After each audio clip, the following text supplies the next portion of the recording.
Your bank account and your lifestyle have never once told the same story about you. This is every stage of that gap, from nothing at all to more than you can spend. Nobody around you will ever see the number, only the choices built quietly on top of it. Every stage looks almost identical from the outside, the same shirt, the same car, the same face. What changes, quietly, stage after stage, is a number nobody around you will ever get to see. At $0, every choice feels urgent, and every small expense feels like a threat. You worked 2 jobs that year, one during the day, one 3 nights a week. Rent took most of it, and the rest disappeared before the next paycheck ever arrived. You learned to read a bank balance the way other people read the weather, constantly. Friends invited you out often, and you said no more than you ever said yes. Nobody at either job knew how close some weeks actually came to falling apart completely. You kept a small notebook of every dollar, because at 0, every dollar had a job. A car repair bill arrived one month that nearly emptied everything you had managed to set aside. You paid it in cash, in person, and drove home without enough left over for groceries that week. That week taught you something no financial book ever quite managed to explain properly. $0 is not a number. It is a constant low-grade alarm that never fully turns off. You promised yourself quietly that the alarm would eventually stop, even if you could not say when. A coworker at the second job once shared half a sandwich with you without ever being asked. You never forgot that small kindness, and it shaped how you treated people once things got easier. This stage taught you more about money than any of the stages that came after it. The first $5,000 took 11 months, saved in amounts too small to feel proud of. You did not buy anything different. You just stopped panicking every time your car made a noise. A coworker noticed you had stopped picking up extra shifts and asked if everything was okay. You said you were just managing better, which was true, without explaining exactly how. $5,000 does not look like much to anyone else, but it changed how you slept. You still drove the same car, still shopped the same stores, still lived the same way. The only thing that had changed sat quietly in an account nobody else had access to. You did not tell anyone the number, mostly because nobody had thought to ask you directly. A second job offer came in that year, better pay, worse hours, and you turned it down calmly. Stability, you had realized, was worth more to you right then than a slightly bigger number. You kept both jobs anyway for another 6 months, just to build the cushion a little higher. $5,000 became 10 before you fully noticed the number had moved at all. $5,000 became 10 before you fully noticed the number had moved at all. You started reading personal finance blogs on your lunch break, alone, quietly building a private education. None of it felt exciting. Most of it felt like slow, repetitive common sense written down. You liked it that way. The boring advice was usually the advice that actually worked over time. $25,000 arrived 2 years later, after a raise you never spent visibly. You moved into a slightly bigger apartment, but only slightly, and only because the old one flooded. Coworkers assumed the new place meant a new budget, and let the assumption go uncorrected.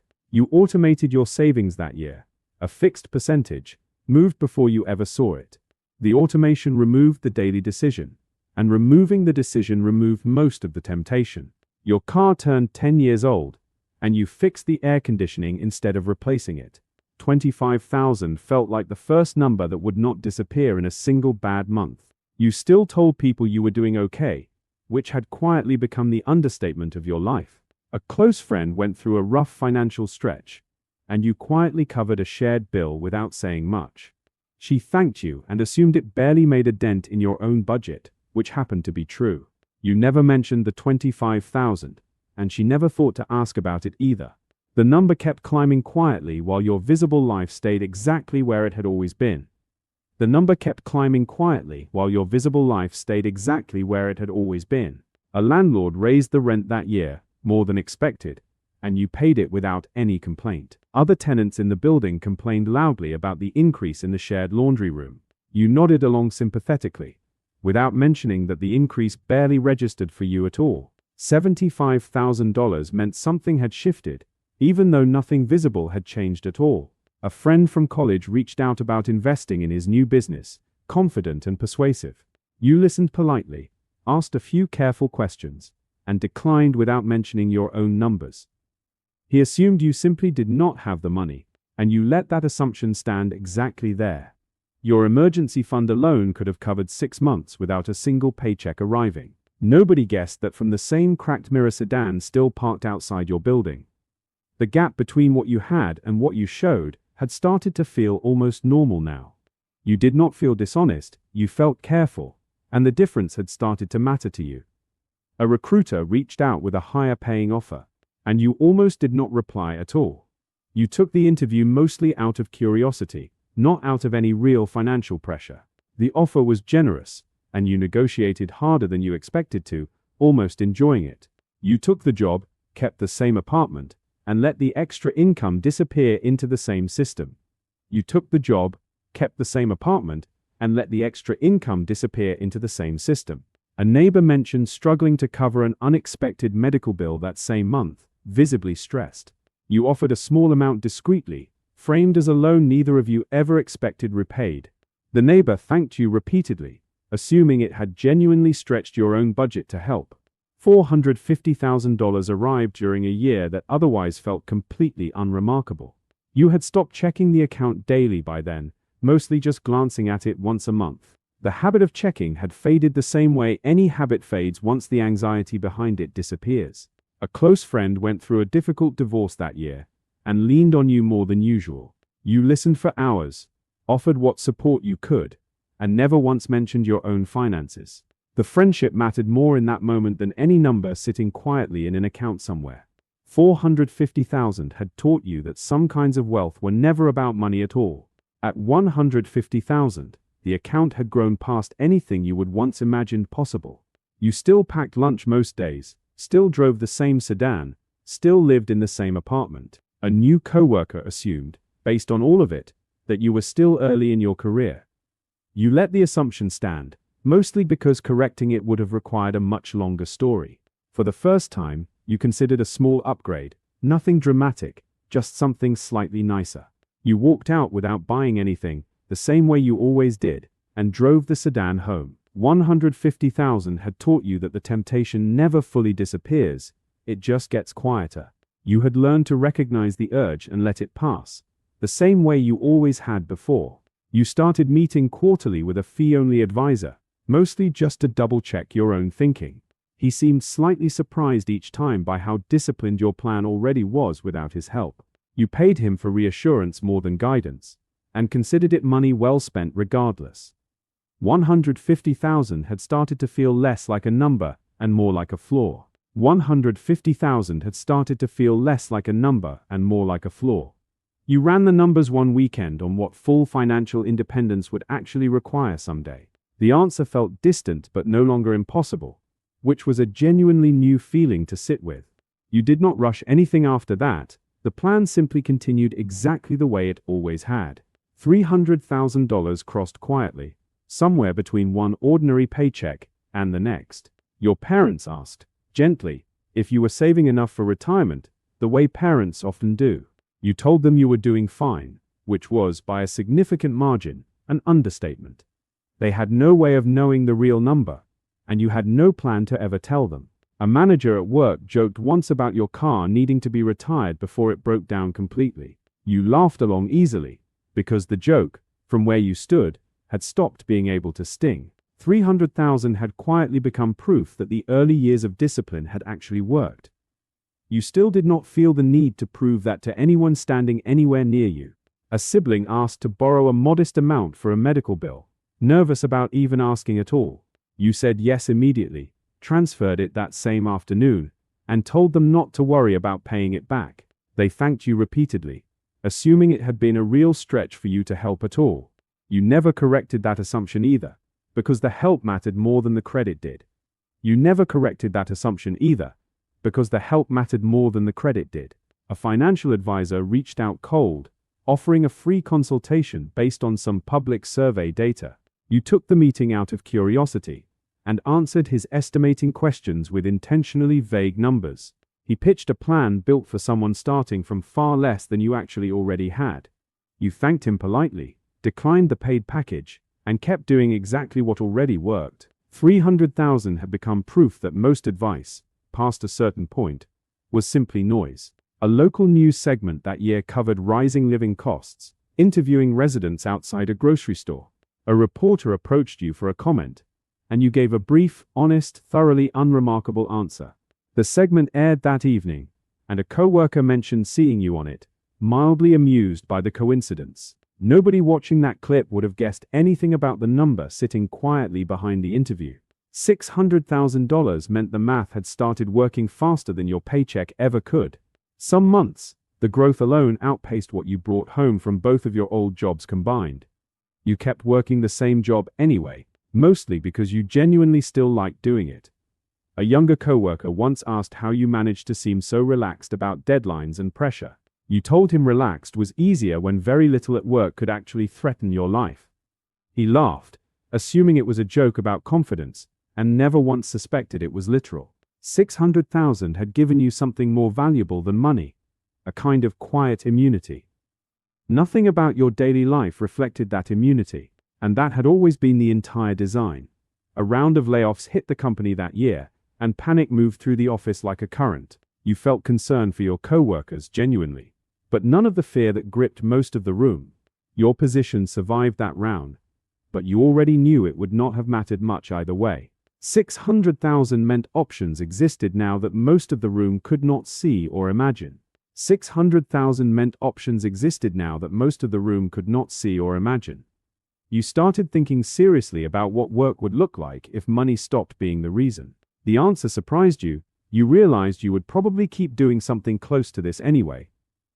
That realization, more than the number itself, felt like the actual milestone worth noticing. $800,000 crossed during a stretch when the market moved faster than usual. You watched the number swing during a volatile week, and felt almost nothing while watching it. Years of watching smaller numbers move had trained you out of reacting to any of it emotionally. A coworker panicked openly about the same market news, checking his phone every few minutes at his desk.